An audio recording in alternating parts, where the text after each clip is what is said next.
UNRWA just quietly fired 70 of its employees in Gaza. We spoke of this before. I think you've all brought the topic up, and I've been watching it in my feed. And apparently, this is the report I have. For years, the media, and there's a video of them speaking about this in the UN Council. Uh, th- for years, the media called Israel paranoid, but today, UNRWA just quietly fired 70 of its employees in Gaza because they were linked to terror organization. Israel was right all along. Why is the world still funding an agency that employs terrorists? It is time to defund UNRWA permanently. Now, this is one of the many terrible things that the UN does. So it's not just USA. There are other large organizations that use their NGO branches and their their NGO ties to do kind of bad things. This would be terrible things. So I wanted to just bring up the topic, talk about all any organizations that you know that do evil stuff. If you know anything about UNRWA, I just wanted to bring the topic up for discussion. Yeah, so just a reminder that UNRWA staff members, which is a UN organization supposed to be giving aid to Gaza, they participated in October 7th. They are responsible for providing teaching material to children in Gaza that includes anti-Jewish hatred and justifies and promotes terrorism and martyrdom. They also provided cover and hiding places and worked with Hamas with a lot of their, with the infrastructure and bases that they have had. They also helped Hamas to divert the food aid that was supposed to be for the Gazan people. They directly worked with Hamas to get those resources to promotion to for Hamas to be able to sell them and get the resources it needs to, uh, get rockets and do whatever it needs to, not just to commit acts of terror against Israel, but also to suppress the people in Gaza. And now, this has been like this is known fact. This is not a theory anymore. And now even the people who are supposed to be uh, who used to deny this are accepting this. Even the UN is accepting this. So I just want people to remember that when it comes to all the other accusations people make against Israel, just remember, these other lies that all ended up being lies, right? For example, one thing that people claim is that Israel kills a lot of journalists, and Israel and many other people are saying these are not journalists; these are terrorists. That when we kill them, they end up being like, and everybody everybody with the phone that uses it to record stuff is apparently a journalist, and a lot of these terrorists use journalist vests going around as a way to either protect themselves or to cause more damage to Israel in case they die.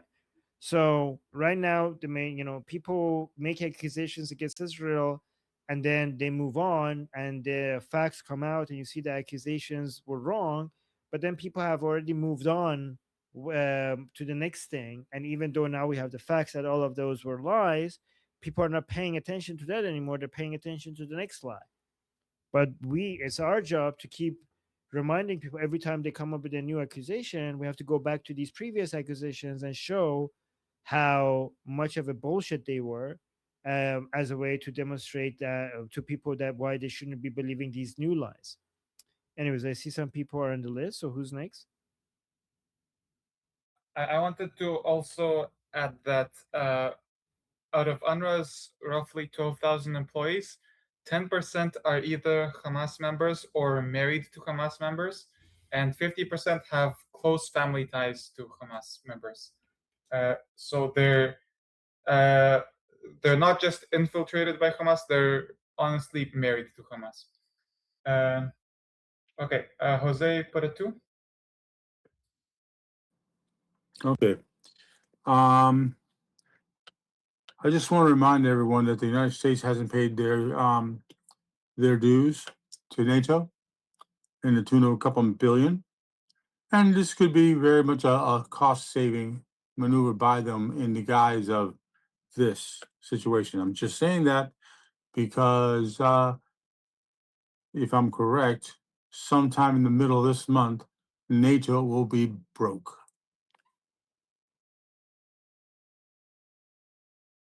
Oh wow, didn't know that. Do you think that's a good idea or a bad idea that United States is doing that? Because isn't United Frankly, States threatening? Yeah. yeah, frankly, all this talk about the United States should leave NATO, no, it's the United Nations. The United Nations stopped a long time being a organization for stopping wars and being good, and they've turned into a terror support organization by the statements already made. It's very By the way, obvious. did we move on to a new topic? Because I thought we were talking about Hamas and UNRWA. Anyways, No, let's I just put, want to say that that's the UN. It is about that. It oh, might not be that it's they're doing the right thing. It might be I don't have the money to continue doing this thing. That's all I'm saying. yeah, but Not a new topic. okay. Let's go to the next person because we're talking about UNRWA and the UN and Hamas. So I just, it's good to know though. Thank you for that. So who's next? Siddhartha is next. Yeah, a few things. First, even if we set aside complicity in terror operations and brainwashing and education, UNRWA is a disgrace. Basically, it's a UN refugee organization set aside specifically for Palestinians. There's every other refugee in the world is assigned a different a single agency. So there's one agency for every refugee and one agency for Palestinians. And this implies that Palestinians have some unique refugee story and unique history, which they don't. I mean, it's entirely commonplace. And then on top of that, you add all the other nonsense that they're doing. I think Danny even understated the degree to which UNRWA and Hamas are tied. Hamas basically controls and uses NGO positions, and let's say even Armin, you mentioned journalists. They use these positions as sinecures for their own people. Hamas controls the flow of commerce, which is essentially almost all aid. There is no real economy in Gaza beyond aid. Hamas controls that, and they're able to position their people. Like, you have to be close to Hamas in order to get these positions, which often pay multiples of what the average Gazan would be paid. So I think that Hamas and UNRWA are much more deeply tied than even the 50% that Danny implied. I think another important thing that Monkey said was that UNRWA has quietly fired 70 employees, right? And quietly is the important part here, because what happens is that the lie is made, and then months and years later, the retraction is essentially done quietly. So it doesn't even matter, like, the damage is done, right? The denials for years and years, the denials have been made. Oh, what are you talking about? Where's your evidence that UNRWA is tied to Hamas in any way? And then we do it quietly, several years later, and then, but the damage of the lie is retained. Yeah, and can I add, you said that the Palestinian refugee story is not unique. It's unique in how it's been handled. So all other refugees of history have been resettled in some other countries and told to move on with their lives. The Palestinian refugees are unique in being, to this day, encouraged to quote-unquote return to where their great-grandparents lived. And UNRWA is the only refugee organization that has settled zero refugees, in that they constantly add people to their list of refugees, but there's no way to get taken off, even if you get citizenship in the US or something like that. Isn't Yes, that like, exactly. Sorry. go on? No, you go ahead. No, yeah, I totally agree with what Danny is saying. I mean, so yes, I think that the narrative that's built around the Palestinians is the unique part, not the refugee story. I mean, I just think about it. For example, like as I said, like I have we're talking about India and Pakistan. So in the partition, which happened at a very similar time, like around the same time as the 48 war, right? So it was in time of Indian independence. Something like 14 million people were displaced, okay, in South Asia as a result of that. 14 million people were displaced. So how many Nakbas is that? Like that I mean, that's maybe like 16, 18 Nakbas, right? I'm not saying that like what happened to the Arabs in 48 is great. Of course it's not. But I think that there's a kind of this like almost religious catastrophizing of this particular event in history, which is totally unjustified. And UNRWA's existence is a sort of like, okay, we need some special treatment. Like this is not a normal refugee situation. This requires some special treatment. Is itself, I think, a lie. And everything kind of is downstream from that. All of the complicity, all of the brainwashing, all of the abuse of money. As Danny was saying, there's no resettlement, zero resettlement. The idea that Palestinians can inherit refugee status over generations. I mean, all of this is absurd. So, I think like, it would be great if UNRWA was clean, but the reality is that UNRWA really shouldn't exist, in my opinion. The entire UN shouldn't exist. No. I mean, we could. Yeah, I mean, I think the UN has humiliated itself. I mean, it's proven itself to be essentially like an anti-American diplomatic club. I don't think it really is serving any real function. Isn't this like a criminal, like a scam, like criminal, like the idea that these are the only refugees that get their children also become refugees, and then you're not settling. No, there's nothing you could do to consider the refugees to be non-refugees. It's kind of like a Ponzi scheme. Like UNRWA seems like an organization that just keeps more funding if we have more refugees. So we're like, and they have managed to come up with a way to make the refugee number just keep growing and growing and growing by saying like these are the only refugees in the world, that even in their children are refugees, and we're making no attempt to settle these people anywhere, and even if they figure out a way to settle themselves, we're going to continue calling them refugees. Isn't that like a Ponzi? That's a criminal organization that is trying to get funding. Isn't that like criminal? That's criminal. This is a UN criminal organization, is it not? Yeah, I mean, I'm sorry to keep jumping in here because you keep triggering me, but I mean, Hania, Arafat, Mishal, how did they become billionaires? What did they do? What economic value did they bring? Right? What economy did they engender? There is no economy. I don't think there's any real production. There is the production of narrative and propaganda, and there's sort of aid that comes as a result of this narrative and propaganda production, and that's how they enrich themselves, and that's how they enrich their friends, and they are able to sort of move allied people into these sinecure positions within UNRWA. So they give prestige to their own cronies by positioning them into all of these NGO organizations and so on. What is the Red Cross and and UNRWA and Doctors Without Borders and all of this stuff? Like it is completely a scam.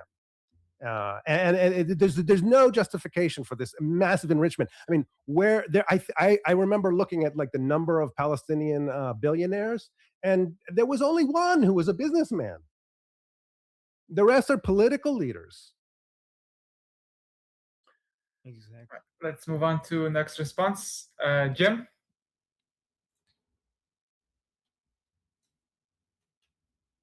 All right, can you guys hear me all right? Yes. Yes.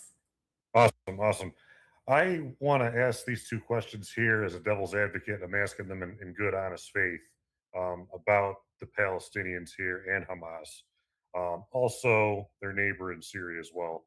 I was reading some articles describing that in the 1980s, the Israeli Mossad is allegedly was helping the Hamas forerunner, I can't remember his name, some sort of sheikh, in arming his organization against Yasser Arafat's PFLP. What might have made sense in the 1980s doesn't make sense now, as Hamas has taken over all the territory rulings of the PFLP. So that's number one. I was curious about Mossad's true goal with helping Hamas, if that's true, way back then. And then number two, I'm concerned about Israel's backing, or at least the United States and Israel's backing, Western backing of Jolani, who's now taking charge of Syria from the Assad family in the Syrian civil war, now finished. Not to say the Bashir and Hafez Assad family were friends to Israel, Lebanon, but I'm curious from a realpolitik perspective and why Jolani is a better ruler than the Assad family. All right, so let's do one by one. I don't think back then Hamas was a thing. You're talking about organization that became the proto version of Hamas, the things that eventually led to. Yeah, there's alleged rumors. I want to get the Israelis' opinions on this as well later, and even at different times. But I was reading some articles. Shame on me, should have gone more in depth. That Mossad had something to do with helping Hamas set itself up way back in the 1980s. That's what I've heard and read. So what I've heard, and I will let the Israelis here respond more. But I just want to add to the question. My understanding is that Israel was doing a divide and conquer strategy, and the greater threat to Israel's existence were the people who are trying to pretend that they are interested in in a deal as a way to establish the Palestinian state and then use that as a base of operations against Israel. And there were people within Israel that thought that that would be a catastrophic mistake, and maybe getting these other radical groups to turn against them and divide them and have an infighting among them would be good for the stability of Israel. Is there any truth to this? And I don't know, Danny, do you know anything about this? I could research this as well. I don't really know about this event. I can speak to the general story that you're telling, though. The implication of this accusation is that Israel brought in Hamas, who are some demons or something unrelated to Palestinians, and therefore it's unfair if Israel defends itself against that which they created themselves. But first of all, you can't know ahead of time what exactly the organization is going to turn into and who is going to gain control. I don't think there was any way that in 1987 you could guess that Hamas would take control of Gaza in 2005. And secondly, Hamas are Palestinians, and they fully represent Palestinians in their desire to destroy Israel. So the only disagreement that Palestinians have with Hamas is a political one, and not whether we should go attack the Jews or not. So in that sense, Hamas are totally not separate from the Palestinians, and Israel can't be blamed for like building up Hamas or something. Okay, that makes a little more sense. I'm trying to be devil's advocate to some accusations made against Israel from certain far right groups in the United States. I'm almost kind of speaking for them, but more honestly than them, just to get to the root of the accusations there. So it does sound like it's more of a game of realpolitik, of divide and conquer, having Yasser Arafat's PFLP on one side, having the early Hamas on the other, fight each other so that Israel's more secure. Is that more or less the argument at least made back in 1987? Danny, I think that question is for you. I can't speak to it. I'm not aware of what Israel was doing in 1987. Yeah, no problem. No problem. I might have to research this with other Israelis, certainly Guy Landau as well. I'll move on, Armin. I'm sorry. I don't want to keep the topic late. No. This is a no. Okay. I want to actually read you what I found. Okay, so here's the thing. No worries. I think Danny's making a very good point, because whatever Israel did to do divide and conquer, at the end of the day, the views on the ground represents Hamas. So it's not like people who bring, but what you're saying is referring to something that actually happened, but it didn't create. What Israel did not create the radicalism. It diverted the radicalism towards maybe other people who were there against them, like the people, some people. I'll tell you what happened, okay, based on what I'm going to read what happened. But what people have to understand is that it's not like if Israel wasn't doing this, there wouldn't be these terroristic anti-Israeli groups that ended up eventually becoming Hamas.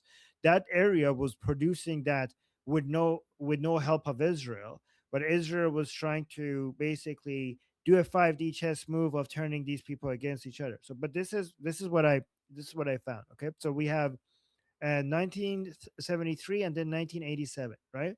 So Israel officially recognized and funded Majma' al-Islami, okay, and an Islamist charity founded by Sheikh Ahmad Yassin. So back then they were only a charity; they weren't doing any terrorist activities, right? So Israel allowed them to freely build mosques, schools, and clinics to act as a counterweight to the secular PLO, right? So Israel was funding these groups, and then they had internal clashes. Israel stood by as these Islamist groups violently clashed with the secular and leftist Palestinians on college campuses, right? And then in 1987, when the first Intifada began, this heavily funded Islamist network transformed into Hamas and turned its weapons against Israel. So that's the history that you're referring to. And that's why a lot of people criticize Israel for being responsible for the creation of Hamas. Israel was funding them when they were just a charity group. That's the history that people are referring to. Does that make sense? Yeah, that makes sense, and it makes sense. Sorry, not PFLP. There's the PLO. That was Yasser Arafat's group, who was powerful at the time. So it made sense from a divide and conquer strategy to help the one group out against the other. But well, how Hamas became Hamas, it sounds like it's likely funding and training and other support coming from an outside party still that we don't know about yet. I'm going to see if I could research who was involved in that. Again, I don't want. Probably, But this is a mistake, though. Like, I don't want to completely say like this is a mistake that has been made many times, right? United States funded them. It's always funding the Islamic jihadists against secular commies and socialists, and then eventually those very Islamic jihadis turning against the people who funded them, right? We saw this with the United States with the Mujahideen in Afghanistan that eventually became the Taliban, right? We saw that in Iran. The mullah class network was at some point used against the communists, right? That network. And then that network eventually became turned against the very people who were using them against the communists. And also Israel. So basically, the Americans did this, the Shah did this, and the Israelis did this, and it backfired every time. So the lesson is, don't use Islamic groups against communists. It always, it might seem like a good idea at the time, but it ends up backfiring every single time. Yes, and I'll agree to second to that as well with the Syrian civil war, because in my opinion, it appears that type of history is repeating itself, where you had a secular Alawite family, the Assads, from what I can tell, Hafez and Bashir, then being replaced by Jolani. Not to say the Assads were great for the Middle East, but because I'm pretty sure it was Hafez Assad who killed the Christian leader in Lebanon during the civil war, Bashir Gamal. But in that void being left by the Assads, we now have Jolani. So I'm not sure how Jolani will help U.S. interests or Israeli interests, even for that matter. The Israelis know more since it's their border. I'll let them speak on the No, topic. one last thing before we go to other people. This is a very good point, Jim, because you're so correct, because this is now being repeated with Jolani, because Assad was basically a more secular leader, but an evil secular leader.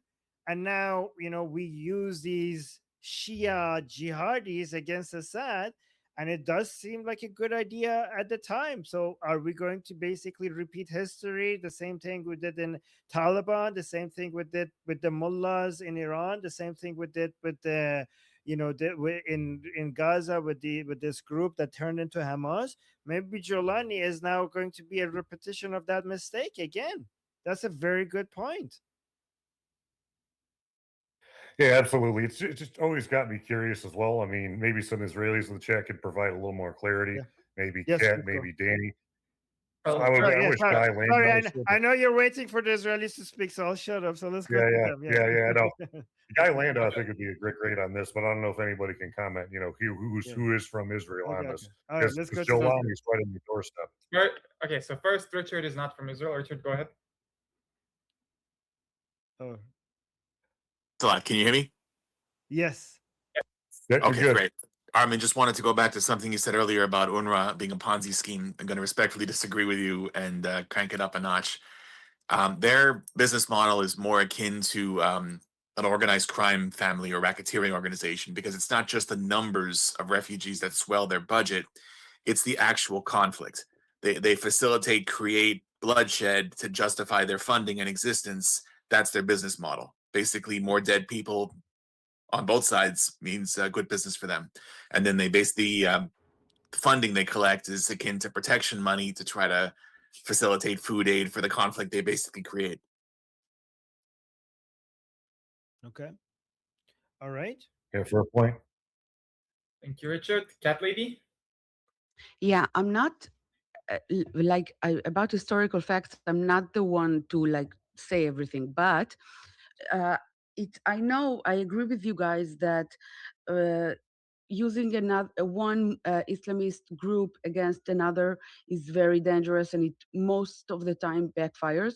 But I would remind you that there are some rare cases where it's not, but you can maybe say that it's not that you chose the groups, like when the Americans went with the Kurds, and when Israelis are going now with Druze, but they're not really Muslim. Both of those, like not in the traditional sense. And I'm talking about the Kurds in Syria, I think, or Iraq, where Americans actually were like they totally killed ISIS, I think. But just imagine the situation today. Okay, you have Hamas. Let's say that they are now really strong again. Let's like speak 1-2 years ago, and you have groups inside Gaza that are willing to fight them. Muslims, extremists, probably. So, will you take the chance? Will you not? It's not as easy as it looks. But yeah, it's mostly backfires. So, I'm not sure I can actually say never do it. And the second thing is that Monkey asked me in the comments if Hamas started as like what did he say? How did he A say it? charity? So they started like a relief organization, like UNRWA style. And no, this is how you need to understand. This is why you need to understand the Hamas is uh, from the Muslim Brotherhood. And this is actually a tactic from the Muslim Brotherhood. They are always, wherever they are, using community like charity and health clinics and stuff like that to buy the trust of the community itself. This is how they are infiltrated and buy their like legitimacy. So that's actually more from this influence. And I believe there might even still do it today at some point, like because that's the way they do it. Yeah, jihad of finances. Yeah. Yeah, they target specifically the Muslims first. This is how they buy the influence. Yeah. That's why they're very much against foreign aid getting directly to the hands of people in Gaza, because it challenges their authority, because their charity is the way to get the authority in Gaza. So if foreign aid comes to Gaza, they had to get to it first. So they're in charge of who gets what, because that is how they get legitimacy. Yeah. I'll also add one thing before I conclude here. I mean, Armin, you had a great point about the United States and Israel and others, even your former Shah, choosing the wrong allies against bigger enemies who then became enemies later. I have to throw in the Iraq War of 2003. I'm really wishing in my heart of hearts back then Iran would have been invaded and not Iraq for that operation, because I think you guys, knowing your Zoroastrian traditions, would have been much, much more grateful than the Sunnis and Shia Arabs who now populate Iraq, who, as history shows, turned a secular country now into an Islamic hellhole with civil war for many years. And I think the only group who benefited from that war, I think, were the secular kind of communist Kurds there in the north, building up Erbil greater than Mosul. But yeah, that's another great example there. The Iraq War of going against a secular Saddam Hussein to let Islamists in and take control of the government there. Just thought I'd add that there as well. Yeah, I mean the Israelis were trying to convince the Americans to go at the Islamic Republic and instead of Iraq, but the Americans focused on Iraq instead. I think the problem is that if you get rid of Saddam and you have the Islamic Republic in charge, both the Israelis and the Saudis understood that that would make Iraq into the Islamic Republic's, playground to do whatever they want. So the order should have been, in their mind, Iran first, Iraq second, because Iran, like from Iran, you could cause a lot of trouble from inside Iran by the mullahs to Iraq, in the way that you wouldn't have it the other way around. So that's why the Israelis were focusing. It's interesting because people like Nick Fuentes keep acting like the Iraq invasion was the Israelis' ideas, but the Israelis were actually against it. The only time that Netanyahu came into Congress and was for it was after the understanding that the Americans are going to go with this anyways. So he came out and supported it after, and also Netanyahu wasn't the prime minister back then when he came into the Congress and said that. But the Israelis who were in charge, they were actually against it. Yeah, that makes absolute sense in the world. And I mean, of course they would be. It's right near their border. It's not a direct border, but it's nearby. So why would it be in Israeli interests to depose a secular ruler to put in an Islamist one? It makes no sense. Okay. Okay, thank you. Let's go to Siddhartha. Yeah, a few things. I mean, I just on funding is jihadis backfiring. I think even the Saudis found that funding jihadis backfired. I think at the time, I think it was in '79, the Grand Mosque seizure. The royal family went to their sort of local Islamists and said, you can't do political agitation inside. If you want, you can, send money to build madrasas in Pakistan or whatever, but you can't do it internally. And then, what was it? 20 years later, you have 9/11, which I think was a real crisis for Saudi American relations, and we still are dealing with the repercussions of that. I wanted to say something else on an unrelated or tangential topic, but I forgot, so I'll just leave it there. Okay. Can I? Sorry, can I jump in? I wanted to say, like, I think I don't think anybody said this specifically, but maybe I sort of read an implication that the U.S. decided it was sort of a U.S. decision to get rid of Assad. I think it's the Syrian civil war is way more complicated than that. I mean, there was sort of heavy interest and involvement from Qatar, from Turkey, from Iran, of course, from Hezbollah, from Russia. So I think that I'm sure the U.S. was participating there, and Israel was participating to some degree, but it was a sort of a stew of many cooks. And just on why Israel might want to get rid of Assad, even though he's a secular evil rather than an Islamist evil, a jihadi evil. I think one justification was that Syria was acting as a land bridge to rearm Hezbollah. And whatever we can say about Jolani, he is Hezbollah's enemy. So I'm not saying that that's a justification entirely, or whether it was good policy or not, or whether it's better for Syria that Jolani's in charge instead of Assad. I think that, you know, but my only point is that there was at least one strategic benefit to getting rid of Assad for Israel's from Israel's position. Well, that's what we were just commenting on, that when you arm your enemy just because he is your enemy's enemy, you might get the weapons go right back against you. Or not arm, but support in general. Okay, let's keep going through the responses. And I'm going to try to get to new topics, so let's say no more twos after from now on this. Okay, so Dajjal is next. Yeah, I totally agree with Jim. Assad was the lesser evil. He was a secular dictator. He protected both Druze and Christians, just like Saddam did. Neither of them were Islamist. In fact, Saddam actually hated bin Laden, and they were enemies. And of course, actually, back in the day, when Khomeini fled to Iraq, Saddam actually offered to kill him for the Shah. So you had some potential there for some cooperation. Of course, you had Saddam trying to get a nuke in the 80s, and Israel stopped him, which I had absolutely no problem with.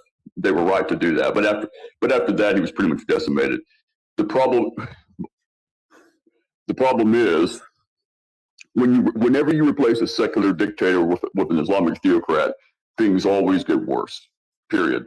And the Christians and the Druze were the biggest victims of that in many ways. It's never good to get rid of a secular dictator. We could have prevented it. We didn't start it necessarily.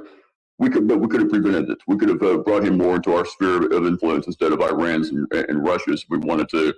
In fact, we actually sent terrorists in the war on terror to Syrian black sites to be tortured, which I have no problem with. But it's just, you know, we worked with the guy and we like to pretend that we had nothing to do with him, and it's kind of ridiculous. Dajjal, be careful with what you're saying. We're against torture. We're live streaming. So. We have a huge problem with cruel and unusual punishment. We don't endorse them. Okay, just be mindful that we're in. Thank you. Okay. Hypothetically, in Minecraft, you know, I'm thinking that. Yeah. Yeah. It was a big mistake. You know, the whole Arab Spring was a joke. It was a joke. We talked about how great that was. It wasn't. Mubarak was forced out by the Muslim Brotherhood, which Obama supported, of course. We should have supported Mubarak. We shouldn't have pushed Gaddafi out. But yeah, in Syria, we could have prevented that from happening if we really wanted to. We just didn't, because, you know, we were self-righteous, and frankly, I think Obama wanted more Muslims in power, more devout Muslims, because he loved Islam. Yeah,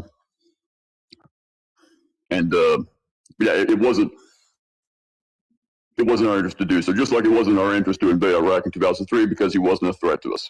Again, he was enemies of bin Laden. I think we could have actually worked with the guy.